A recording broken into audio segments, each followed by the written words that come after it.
എല്ലാവർക്കും സ്നേഹ വന്ദനം. ദൈവം സർവജ്ഞാനിയാണ്. ദൈവത്തിന് അറിയാത്തത് ഒന്നും തന്നെ ഇല്ല. ദൈവം സർവവ്യാപിയാണ്. ദൈവം എല്ലായിടത്തും സംലഭ്യനായ വ്യക്തിയാണ്. ദൈവം ഏറ്റവും ഉത്തമനായ ഗുണവാനായ ദൈവമാണ്. ദൈവം നന്മയല്ലാതെ ഒന്നും ചെയ്യുകയില്ല. ഒരു തരത്തിൽ ദൈവശാസ്ത്ര ചിന്തകളുടെ അടിസ്ഥാനത്തിൽ, വിശുദ്ധ വേദപുസ്തകത്തിൻ്റെ അടിസ്ഥാനത്തിൽ ദൈവത്തെ മനസ്സിലാക്കുന്നതിന് ഉപയോഗിക്കുന്ന 3 സംജ്ഞകളാണ് ഞാനിവിടെ ഉദ്ധരിച്ചത്. ദൈവം സർവജ്ഞനാണ്, ദൈവം സർവജ്ഞാനിയാണ്, ദൈവം സർവ ഗുണമുള്ള ഗുണവാനാണ് എന്ന ചിന്ത. വേദപുസ്തകത്തിൽ ദൈവത്തെ നേരിട്ട് പരിചയപ്പെടുത്തുന്നത് ദൈവം സ്നേഹമാകുന്നു എന്നാണ്. അതും യേശുവിനോടുകൂടെ 3.5 വർഷക്കാലം ചേർന്ന് ജീവിച്ചാണ്.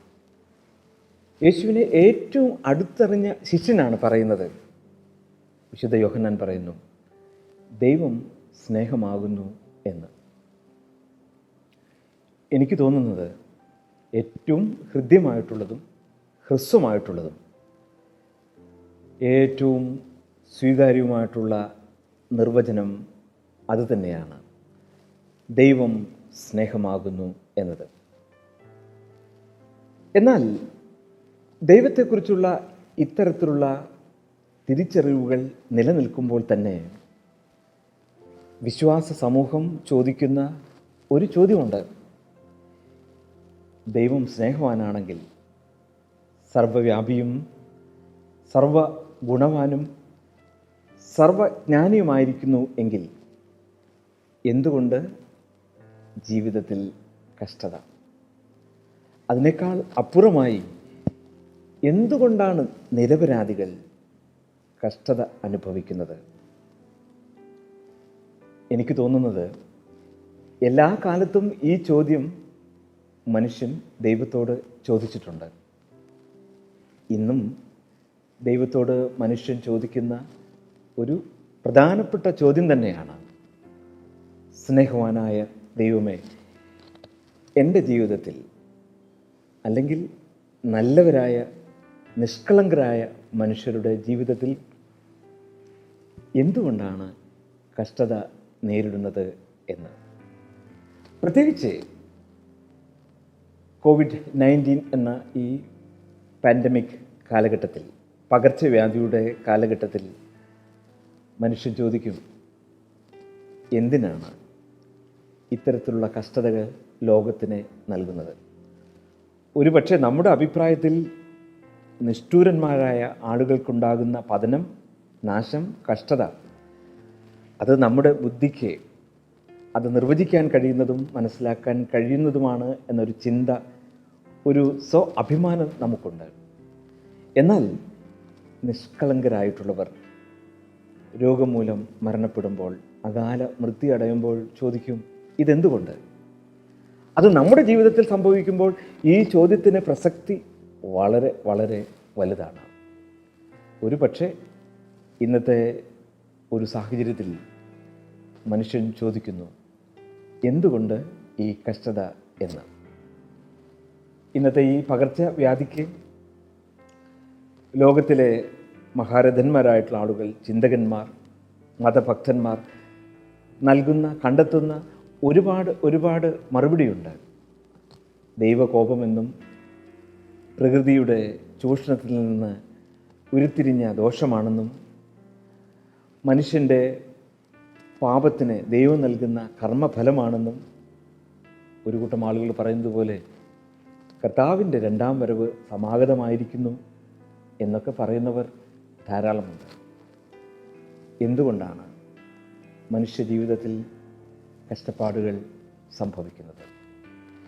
ഇതേ ചോദ്യം കർത്താവിനോട് കൂടെ ചേർന്ന് നടന്ന, ഞാൻ വിശ്വസിക്കുന്നത് ദൈവം സ്നേഹമാകുന്നു എന്ന് എഴുതിയ യോഹന്നാൻ ശ്ലീഹ അടങ്ങുന്ന ശിഷ്യ സംഘം പോലും കർത്താവിനോട് ചോദിച്ചിട്ടുണ്ട്. വിശുദ്ധ യോഹന്നാൻ എഴുതിയ സുവിശേഷത്തിൽ നാം പരിചയപ്പെടുന്ന, കണ്ടുമുട്ടുന്ന പിറവിയിൽ കുരുടനായ മനുഷ്യനെ നാം പരിചയപ്പെടുമ്പോൾ അവിടെ ശിഷ്യന്മാർ യേശുവിനോട് ചോദിക്കുന്ന ചോദ്യം ഞാൻ മനസ്സിലാക്കുന്നത് അവരുടെ കഷ്ടതയെക്കുറിച്ചുള്ള ഒരു അവ്യക്തത വ്യക്തമാക്കുവാനുള്ള ഒരു ചോദ്യമായിട്ടാണ്. പിറവിയിൽ കുരുടനായ മനുഷ്യനെ കണ്ട് ശിഷ്യന്മാർ ചോദിക്കുന്നു, കർത്താവേ, ഇവനോ ഇവൻ്റെ അമ്മയപ്പന്മാരോ പാപം ചെയ്തതിൻ്റെ ഫലമായിട്ടാണോ ഇവൻ ഒരു കുരുടനായി പിറന്നത് എന്ന്?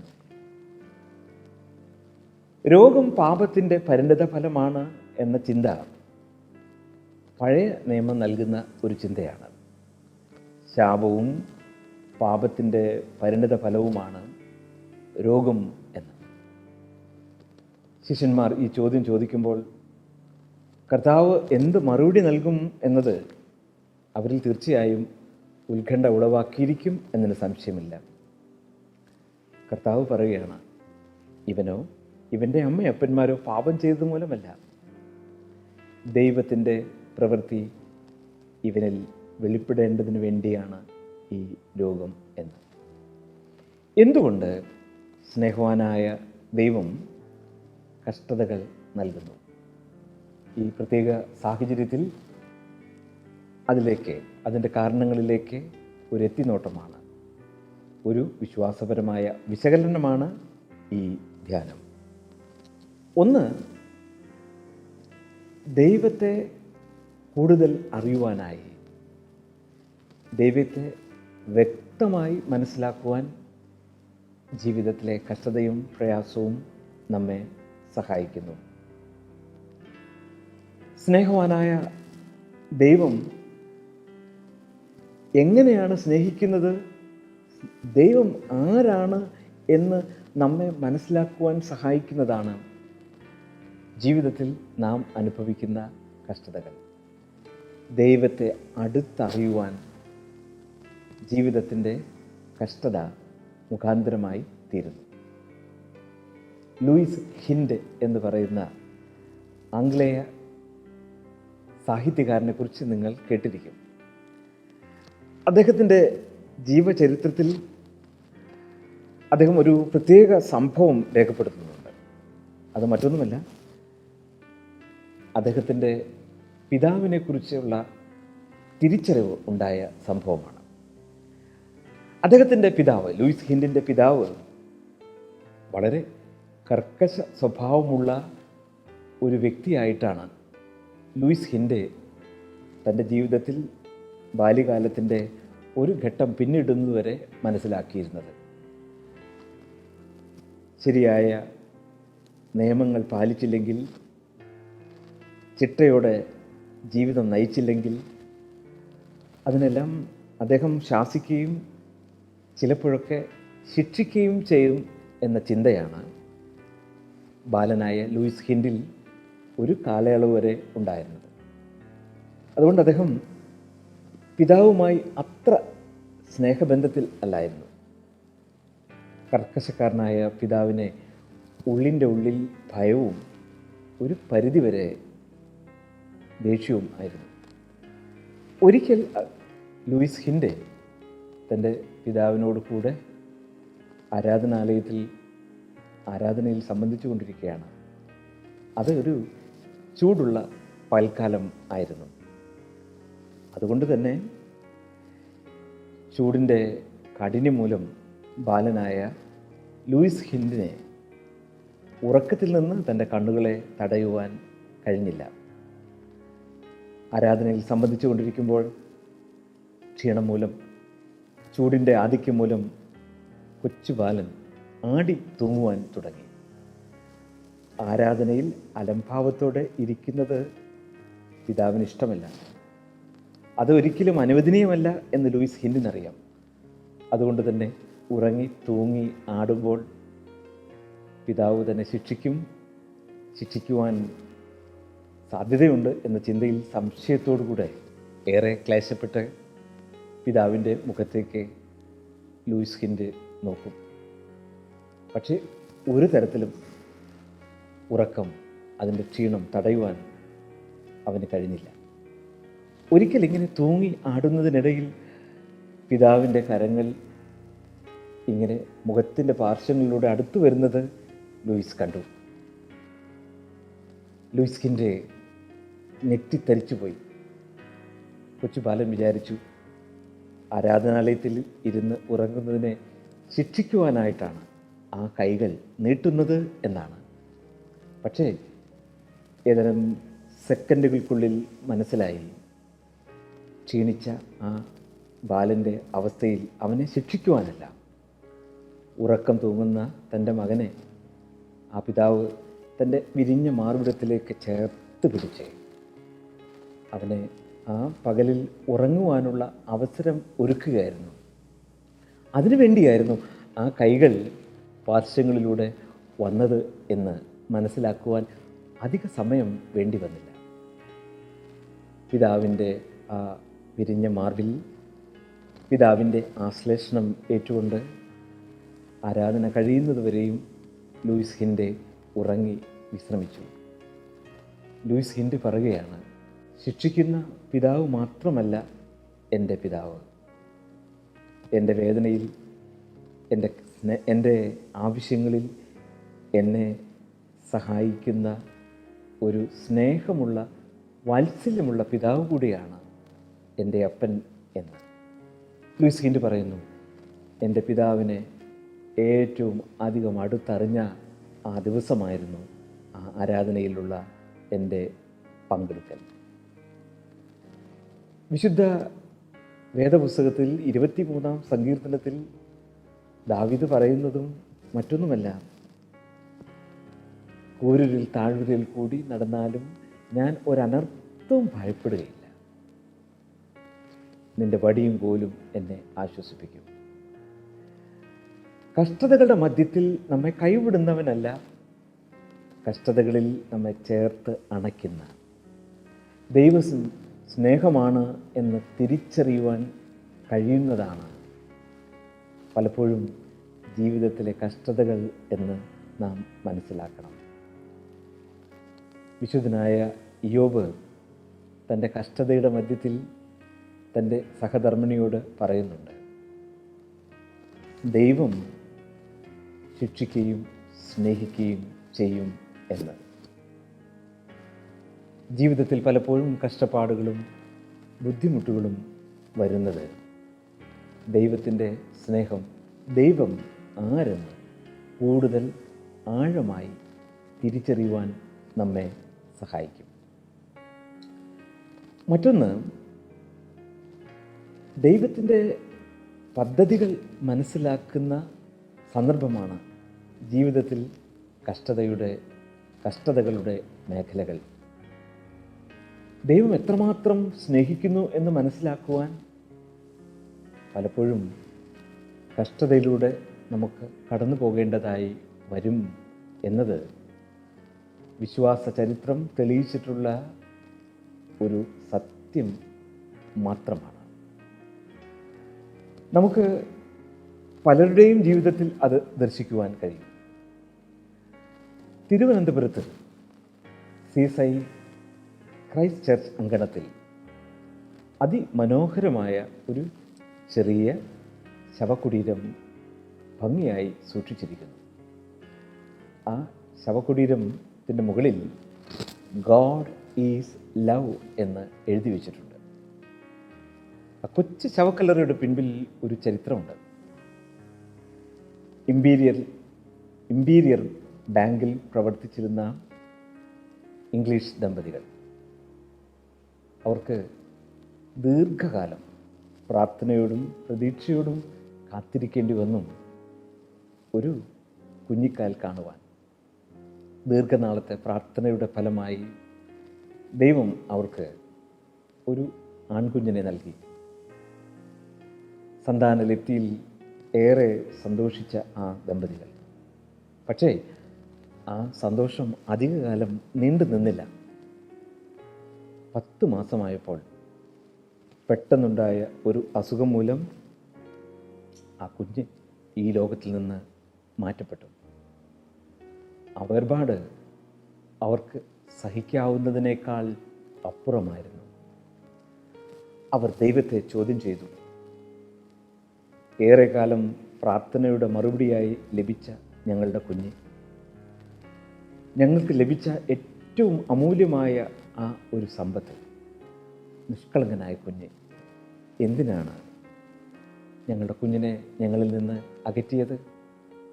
അവർ തീരുമാനിച്ചു, ഇനി ഒരിക്കൽ പോലും ആരാധനയിൽ പങ്കെടുക്കുകയോ സ്നേഹമില്ലാത്ത ദൈവത്തോട് പ്രാർത്ഥിക്കുകയോ ചെയ്യുകയില്ല എന്ന്. ഈ കുഞ്ഞിൻ്റെ മരണവാർത്ത അറിഞ്ഞ വികാരി അവരെ ആശ്വസിപ്പിക്കുവാനായി ആ ഭവനം സന്ദർശിച്ചു. അദ്ദേഹത്തിൻ്റെ ആശ്വാസവാക്കുകളോ അദ്ദേഹത്തിൻ്റെ പ്രാർത്ഥനയോ ഒന്നും തന്നെ അവർക്ക് ആശ്വാസം ലഭിച്ചില്ല, ആശ്വാസം നൽകിയില്ല എന്ന് മാത്രമല്ല, അദ്ദേഹത്തെ കേൾക്കുവാനും അദ്ദേഹത്തിൻ്റെ വാക്കുകൾ സ്വീകരിപ്പാനും ആ ദമ്പതികൾ വിസമ്മതിച്ചു. ദുഃഖത്തോടും നിരാശയോടും കൂടെ ആ പട്ടക്കാരൻ മടങ്ങിപ്പോയി. 2 ആഴ്ചക്കാലത്തിന് ശേഷം വീണ്ടും അദ്ദേഹം ആ ദമ്പതികളെ സന്ദർശിക്കുവാൻ തീരുമാനിച്ചു. 2ാമത്തെ സന്ദർശന വേളയിൽ അദ്ദേഹത്തിൻ്റെ കയ്യിൽ ഒരു കാർഡ് സൂക്ഷിച്ചിരുന്നു. നൂലുകൊണ്ട് ഭംഗിയായി നെയ്ത മനോഹരമായ കാർഡ്. ആ കാർഡിൽ ഉല്ലേഖനം ചെയ്തിരുന്നത് ഗോഡ് ഈസ് ലവ് എന്നാണ്. ദൈവം സ്നേഹമാകുന്നു എന്നാണ്. ഈ കാർഡുമായി ഈ ദമ്പതികളെ കാണുവാൻ അദ്ദേഹം വീണ്ടും ആ ഭവനത്തിലെത്തി. ആമുഖ സംഭാഷണത്തിന് ശേഷം ആ വൈദികൻ കയ്യിൽ കരുതിയിരുന്ന ആ മനോഹരമായ കാർഡ് പുറത്തെടുത്തു. അതിൻ്റെ പുറം ഭാഗം ആ ദമ്പതികളെ കാണിച്ചു. ആ പട്ടക്കാരൻ ചോദിച്ചു, എന്താണ് ഈ കാർഡിൽ നിങ്ങൾ കാണുന്നത്? ആ കാർഡിലേക്ക് സൂക്ഷിച്ചു നോക്കി അവർ പറഞ്ഞു, പല നിറത്തിലുള്ള നൂലുകൾ ഇങ്ങനെ ഊടും പാവും ഇഴചേർന്ന് കിടക്കുന്ന കുറേ നൂലുകളുടെ ശേഖരം മാത്രമാണ് ഞങ്ങൾ കാണുന്നത് എന്ന്. ഒരു നിമിഷത്തെ നിശബ്ദതയ്ക്ക് ശേഷം പട്ടക്കാരൻ ആ കാർഡിൻ്റെ ശരിയായ ഭാഗം അവരെ കാണിച്ചു. ആവശ്യപ്പെട്ടു, ഇത് വായിക്കുക. ആ ദമ്പതികൾ ഒരുമിച്ച് വായിച്ചു, ഗോഡ് ഈസ് ലവ്. ആ വായന കഴിഞ്ഞ ഉടനെ തന്നെ പട്ടക്കാരൻ പറഞ്ഞു, ദൈവം സ്നേഹം തന്നെ ആകുന്നു. അതെങ്ങനെയാണ് എന്നല്ലേ? ഈ കാർഡിൻ്റെ മറുവശത്ത് നിങ്ങൾ കണ്ടത് വർണ്ണാഭയുള്ള കുറേ നൂലുകൾ ഊടും പാവും ഇഴചേർന്ന് കിടക്കുന്ന കാഴ്ചയാണ് എങ്കിൽ, അതിൻ്റെ യഥാർത്ഥമായ വശത്ത്, അതിൻ്റെ ശരിയായ വശത്ത് നിങ്ങൾ വായിച്ചു, ദൈവം സ്നേഹമാകുന്നു എന്ന്. പട്ടക്കാരൻ ഇങ്ങനെ കൂട്ടിച്ചേർത്തു, പലപ്പോഴും ദൈവത്തിൻ്റെ സ്നേഹം ഇങ്ങനെയാണ്. അത് മനസ്സിലാക്കുവാൻ ഏറെ പ്രയാസമാണ്. മനുഷ്യബുദ്ധിക്ക് പലപ്പോഴും അത് അഗ്രാഹ്യമാണ്. ദൈവത്തെ മനുഷ്യൻ്റെ യുക്തിക്കുള്ളിൽ ഒതുക്കുന്നത് മടയത്തരമാണ്. ഇതാണ് അതിൻ്റെ യഥാർത്ഥമായ അനുഭവം. ദൈവം അവൻ്റെ പദ്ധതികൾ പലപ്പോഴും നമുക്ക് മറച്ചു വയ്ക്കുകയും അവൻ്റെ എല്ലാ പദ്ധതികളിലൂടെയും പ്രവർത്തനങ്ങളിലൂടെയും ദൈവസ്നേഹം നമ്മളിലേക്ക് പകർന്നു തരികയും ചെയ്യുന്നു. 10 മാസം പ്രായമുള്ള നിങ്ങളുടെ കുഞ്ഞിനെ നിങ്ങളിൽ നിന്ന് അടർത്തി മാറ്റി എന്ന് നിങ്ങൾ പരാതിപ്പെടുമ്പോൾ അതിൻ്റെ പിന്നിൽ ദൈവത്തിന് വലിയതായ ഉദ്ദേശമുണ്ട്. അതെങ്ങനെയാണ് മനസ്സിലാക്കാൻ സാധിക്കുക? സ്നേഹവാനായ മാറ്റമില്ലാത്ത ദൈവത്തിൽ എല്ലായ്പ്പോഴും ആശ്രയം വയ്ക്കുമ്പോൾ മാത്രമാണ് അത് മനസ്സിലാക്കുവാൻ സാധിക്കുക. വിശുദ്ധനായ പൗലോസ് പറയുന്നു, ദൈവസ്നേഹത്തിൻ്റെ ആഴങ്ങളെ രുചിച്ചറിഞ്ഞ അനുഭവിച്ചറിഞ്ഞ വിശുദ്ധനായ പൗലോസ് പറയുന്നു, ആ സ്നേഹത്തിൽ നിന്ന് വേർപിരിക്കുവാൻ ഏത് ശക്തിക്കാണ് കഴിയുക? ഉയരങ്ങളിലുള്ളതിനോ താഴെയുള്ളതിനോ മരണത്തിനോ വാഴ്ചകൾക്കോ അധികാരങ്ങൾക്കോ വരുവാനുള്ളതിനോ ഒന്നിനും ദൈവസ്നേഹത്തിൽ നിന്ന് പിന്തിരിപ്പിക്കുവാൻ കഴിയുകയില്ല. കാരണം ദൈവം ഏത് സാഹചര്യങ്ങളിലും ദൈവമായി ദൈവസ്നേഹമായി നിലനിൽക്കുന്നു എന്നതാണ്. ഈ ചിന്തകൾ ആ ദമ്പതികളുടെ ജീവിതത്തിൽ ആകമാനമായ പരിവർത്തനം ഉണ്ടായി. അവർ തീരുമാനിച്ചു, ജീവിതത്തിൽ ദൈവം സ്നേഹവാനാണ് എന്ന് മറ്റുള്ളവരെ ജീവിതത്തിൻ്റെ എല്ലാ അനുഭവങ്ങളിലൂടെയും അറിയിക്കണമെന്ന്. അങ്ങനെയാണ് ആ കൊച്ചു ശവകുടീരത്തിൽ ഗോഡ് ഈസ് ലവ് എന്ന് എഴുതി വെച്ചത്. ജീവിതത്തിൻ്റെ ദുഃഖം, ദുരിതം, വേദനകൾ, വേർപാടുകൾ എല്ലാം തന്നെ ദൈവത്തിൻ്റെ സ്നേഹം അത് യഥാർത്ഥമായി മനസ്സിലാക്കുവാൻ നമ്മെ സഹായിക്കും. എന്താണ് അതിനാവശ്യമായിട്ടുള്ളത്? സ്നേഹവാനായ ദൈവത്തിൽ ആഴമായി വിശ്വസിക്കുവാൻ നമുക്ക് കഴിയണം. 3, ദൈവം പലപ്പോഴും പ്രതിസന്ധിയിലൂടെ നമ്മെ കടത്തിവിടുന്നത്, അത് വിശുദ്ധ യോഹന്നാൻ തൻ്റെ സുവിശേഷത്തിൽ രേഖപ്പെടുത്തുന്നത് പോലെ ദൈവനാമത്തിൻ്റെ മഹത്വത്തിനാണ് എന്ന് നാം വിസ്മരിച്ചുകൂടാ. അത് ലോക ചരിത്രത്തിൽ വിശ്വാസ വീക്ഷണത്തിലൂടെ ജീവിതത്തിൻ്റെ ഗതിവിഗതികളെ വിശകലനം ചെയ്യുമ്പോൾ നമുക്ക് വ്യക്തമായി മനസ്സിലാക്കുവാൻ സാധിക്കും. പരാജയമെന്ന് നാം ചിന്തിച്ചത്, നിരാശയെന്ന് നാം കരുതിയത്, ജീവിതത്തിൽ ദോഷമെന്ന് ചിന്തിച്ചത്, പിന്നീട് അത് ദൈവനാമത്തിൻ്റെ മഹത്വത്തിനായി രൂപാന്തരപ്പെട്ടിട്ടുള്ളത്, അതിൻ്റെ ചരിത്രം നമുക്ക് കാണുവാൻ സാധിക്കും. കർത്താവിൻ്റെ ആദ്യ അത്ഭുതം എന്ന് പറയുന്ന കാനാവിലെ സംഭവം അതുതന്നെയല്ലേ നമ്മെ ഓർമ്മപ്പെടുത്തുന്നത്? വീഞ്ഞു തീർന്ന അപമാനത്തിൽ വളരെയധികം ക്ലേശിച്ച ആ കുടുംബം, പക്ഷേ ആ പ്രയാസം പിന്നീട് യേശുവിൻ്റെ നാമത്തിൻ്റെ മഹത്വത്തിന് മുഖാന്തരമായി തീർന്നു. നമുക്ക് ലാസറിൻ്റെ കല്ലറയിലേക്ക് അടുത്ത് ചെല്ലാം. രോഗിയായി കിടന്നപ്പോഴൊന്നും കർത്താവ് പ്രവർത്തിച്ചില്ല. ലാസറിൻ്റെ സഹോദരിമാർ മാർത്തയും മറിയയും ഏറെ ദുഃഖത്തിലൂടെ കടന്നുപോയി, നിരാശയിലൂടെ കടന്നുപോയി. ഇനി എന്ത് സംഭവിക്കും എന്ന് ചിന്തിച്ച് ഭാരപ്പെട്ടിരുന്നു. 4 ദിവസം കഴിഞ്ഞപ്പോൾ മരണത്തിന് ശേഷം നാറ്റം വയ്ക്കുന്ന അവസ്ഥയിലേക്ക് മൃതശരീരം ചീഞ്ഞഴുകുന്ന ആ സന്ദർഭത്തിൽ യേശു അവിടെ സന്ദർശിക്കുന്നു. യേശു പറയുന്നു, ഈ മരണം നന്മയ്ക്കാണ്, ഈ മരണം ദൈവത്തിൻ്റെ നാമത്തിൻ്റെ മഹത്വത്തിനാണ് എന്ന്. നമുക്കറിയാം, നാറ്റം വെച്ച അവസ്ഥയിൽ നിന്ന് ലാസർ ഉയർത്തെഴുന്നേൽക്കുന്നു. അവിടെ ദൈവനാമം ഉയരുന്നതിനെ, മഹിമപ്പെടുന്നതിനെ ഇടയായിത്തീരുന്നു. കഷ്ടതകളുടെ മധ്യത്തിൽ നമുക്ക് ദൈവകരങ്ങളിൽ ആശ്രയിക്കാം. അത് ദൈവത്തെ കൂടുതലായി അറിയുവാൻ, ദൈവസ്നേഹം, ദൈവത്തിൻ്റെ പദ്ധതികൾ മനസ്സിലാക്കുവാൻ നമ്മെ സഹായിക്കും. ഈ കൊറോണ കാലഘട്ടത്തിൽ ഒരുപക്ഷെ പലതരത്തിലുള്ള ദുരിതങ്ങളിലൂടെ പ്രേക്ഷകർ കടന്നു പോകുന്നുണ്ടായിരിക്കും. ദൈവം സ്നേഹമായി നിലകൊള്ളുന്നു. ദൈവത്തിൻ്റെ പദ്ധതി അത് നമുക്ക് നന്മയ്ക്കാണ്. ദൈവസ്നേഹത്തിൽ നമുക്ക് ആശ്രയിക്കാം. അതിനെ ദൈവത്തിൻ്റെ പരിശുദ്ധാത്മാവ് നമ്മെ സഹായിക്കട്ടെ, ശക്തീകരിക്കട്ടെ എന്ന് പ്രാർത്ഥിച്ചുകൊണ്ട് ഞാൻ എൻ്റെ വാക്കുകളെ ഉപസംഹരിക്കുന്നു. ദൈവം നിങ്ങളെ അനുഗ്രഹിക്കട്ടെ.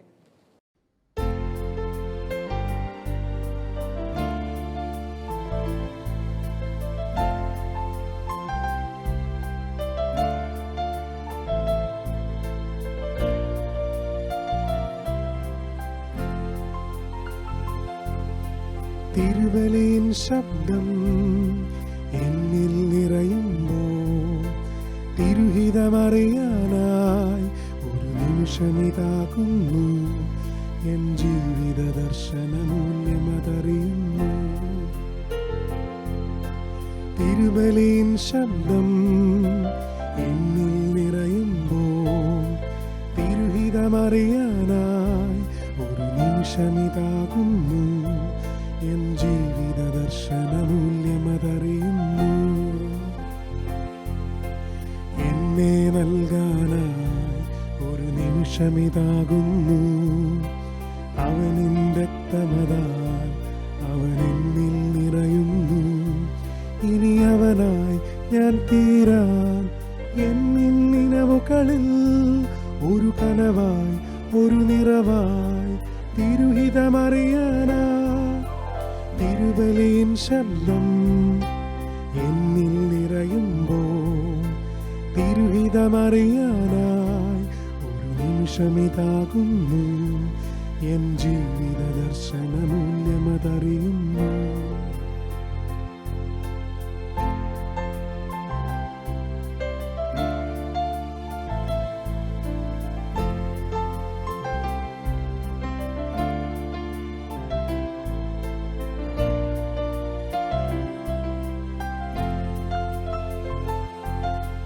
ലോകം കേൾപ്പാനായി ചൊല്ലാം നിന്നാമം.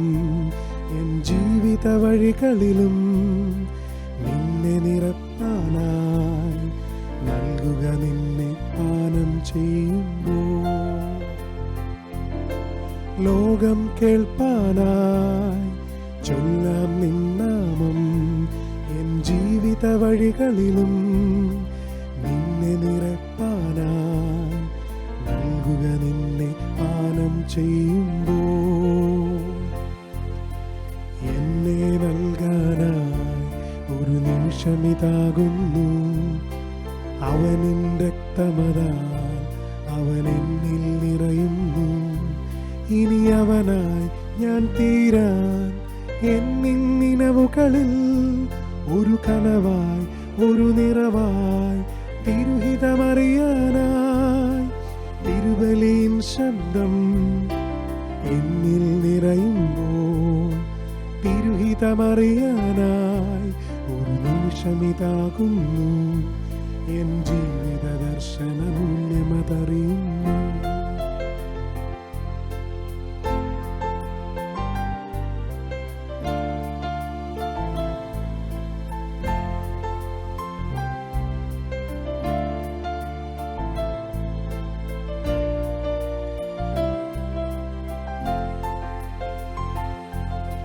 കുരിശിൻ വേദനയാൽ നൽകി നിൻ സ്നേഹം. കുരിശിൻ രക്തമതാൽ നൽകി നിൻ ജീവൻ. രക്ഷയതേകി നിൻ മകനാക്കാനായി എന്നെ നൽകാനായി ഒരു നിമിഷമിതാകുന്നു. അവനിൻ രക്തമതാൽ അവൻ എന്നിൽ നിറയുന്നു. ഇനി അവനായി ഞാൻ തീരാൻ എന്നിൻ നിലവുകളിൽ ഒരു കനവായി ഒരു നിറവായി തിരുഹിതമറിയാനായി തിരുബലിയിൻ ശബ്ദം